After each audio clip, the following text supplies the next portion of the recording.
flew off into the night. Herschel lit the candles all by himself. On the following nights, other goblins came. One had 6 heads. One had 3 eyes. All were terrible and fierce. They growled and roared and changed themselves into horrible shapes. They tried to stop Herschel from lighting the Chanukah candles, but Herschel fooled them all. Finally, the 7th night arrived. 8 tiny candles flickered on the windowsill. Herschel sat back to enjoy their light. Where were the goblins? Had they finally given up? Herschel felt very sleepy. His eyes closed. Suddenly he sat up. He heard a horrible sound, a voice that sounded like the cracking of bones. Happy Chanukah, Herschel of Ostropol. Who is it? Who's there? Don't you know who I am, Herschel? Weren't you expecting the king of the goblins? The voice rose to a hurricane roar. It ripped the shingles from the synagogue roof and shattered the windows. The Chanukah candles reeled in the savage blast, but they did not go out. You're too early, Herschel shrieked. You're not supposed to come until tomorrow. The great wind died down. Don't worry, Herschel. I am far away, but I have the power to see you and speak to you.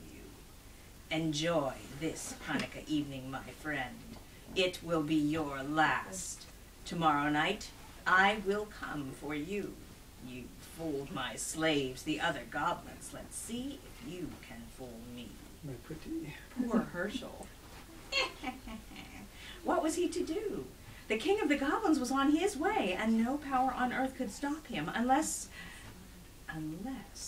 Herschel had an idea. It was a big chance, but he had to take it. It was the only way to save himself and Chanukah. It's crazy, but it just might. It might work. I guess I picked the wrong week to stop drinking. It was the last night of Chanukah. Herschel set the candles on the menorah, but instead of placing it on the windowsill, he put the menorah and the box of matches on a small table near the door. Then he sat down to wait. Night fell.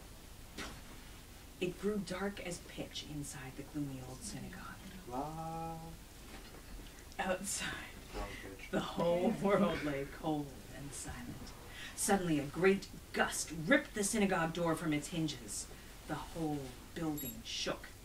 A fearsome voice spoke. Herschel of Ostropol. Did I hear something? It is I, the king of the goblins, Herschel laughed. Don't be silly. You're one of the boys from the village. You're trying to scare me. I am not a boy. I am the king of the goblins. I'll believe it when I see it. Show yourself to me. Behold, I stand before you. Do you believe me now?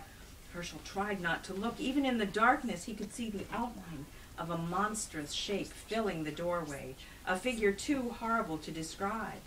He pretended not to care. It's too dark. I can't see anything. A candlestick and some matches are by the doorway. Well, why don't you light a few candles? Then I'll see what you really are. Indeed, you shall. A match flared. The shamus candle caught the flame. Herschel's blood turned to water at the awful sight before him, but he did not lose courage. Master of the world, he silently prayed, thou who created the heavens and the earth and the spirits of the air, stand by me now. Then he addressed the goblin. It's still too dark. What are you afraid of? There are plenty of candles. Why not light them all? A hideous hand took the shamus candle and lit the others one by one. Herschel felt himself growing faint, but he forced himself to look. His eyes grew wider and wider as each candle caught the flame.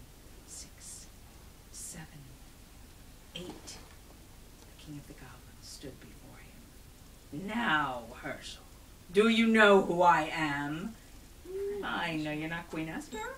Very funny. Enjoy the joke. It will be your last. That's what you think. Be gone or I'll take a stick to you. How dare you speak to the king of the goblins that way? I'll speak to you any way I please. You have no power. Your spell is broken. See? The menorah is lit. You thought those were ordinary candles you were lighting? They weren't. They were Chanukah candles, and you lit them yourself. The king of the goblins roared with fury. The earth trembled and a mighty wind arose. It ripped off the synagogue roof and blew down the walls. It splintered the great timbers and scattered them like matchsticks. Around the menorah, the whirlwind howled, but the candles never flickered. They burned with clear, steady flames. The king of the goblins had no power over them. The spirit of Chanukah had triumphed. The great wind vanished as suddenly as it had risen. Herschel rubbed his eyes. The night was as still as before, even though the synagogue was gone. Walls, floor, roof, even the foundation stones had vanished. But the menorah remained, standing tall upon the little table where Herschel had placed it. Herschel waited until the last candle burned out. Then he started down the road that led to the village. I'd better hurry, he thought. I don't want to miss the last night of Chanukah. But there was no reason to worry. In every window there stood a menorah with 9 gleaming candles to light the way. The whole village was waiting for him.